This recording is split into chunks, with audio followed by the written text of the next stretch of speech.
it also comes down to the lawmakers in the state of Texas.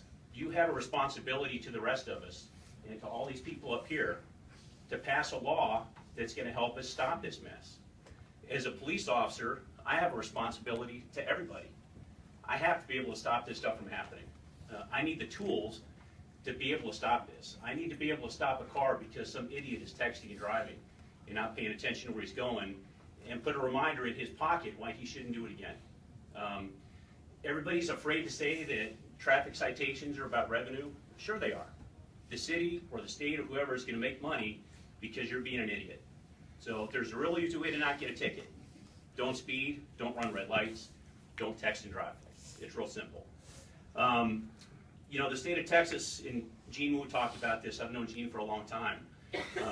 We lead the nation every year in traffic deaths.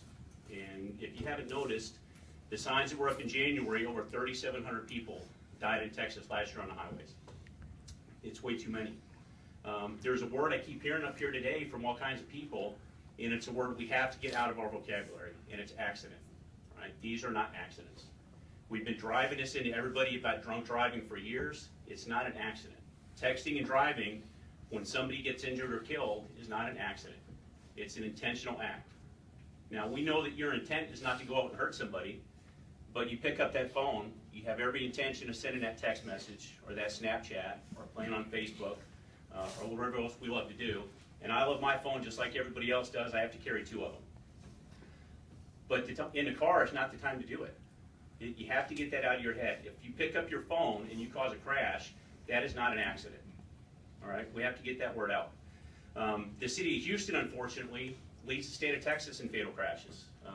In the city of Houston last year, we had a drastic increase in fatal crashes. We had almost 260 fatal traffic crashes.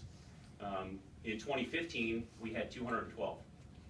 So all the numbers about texting, all the numbers about people that are being killed because of texting, the people injured, I got news for you. As big as those numbers sound, every one of them is underreported. Because where do we get the information from? When there's a crash, and I go out to work that crash scene, and I talk to those drivers, and I say, hey, tell me what happened. Man, I don't know. That tree came out of nowhere. Well, it's because you were on your phone. Are they going to admit that they were on their phone and caused that crash?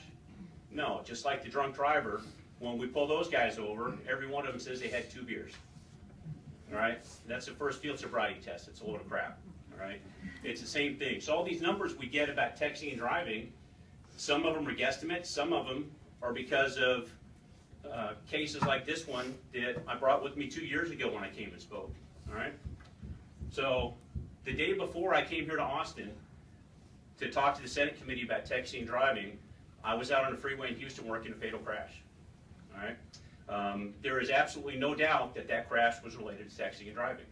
And the reason I know that is because I took this picture on that scene.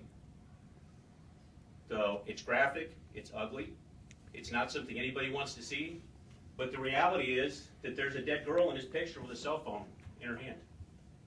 All right? And when we picked that phone up and we looked at it, here's a string of messages with her and her friend.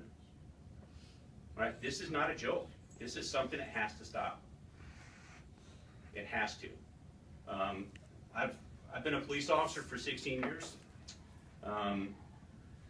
Early in my career, I got involved in drunk driving enforcement, in large part because my father, who I brought with me today, was run over by a drunk driver. So it's been important to me. Texting and driving is the new drunk driving, unfortunately. So all these cases that we're out working, it's not just alcohol, it's the phone as well. It has to stop. We've got to do something about it. We all have that responsibility to do something about it. Stop pushing it off on somebody else. If your representative is one like my dad's rep who voted against it last session, send them an email. Get on the phone and call them. Right? Show up at their office. Right? Tell them why this is so important. Right? Don't take no for an answer. We were sitting here talking earlier. My dad's telling me, should I send him an email now? Yeah, send him an email now. All right? Get this done.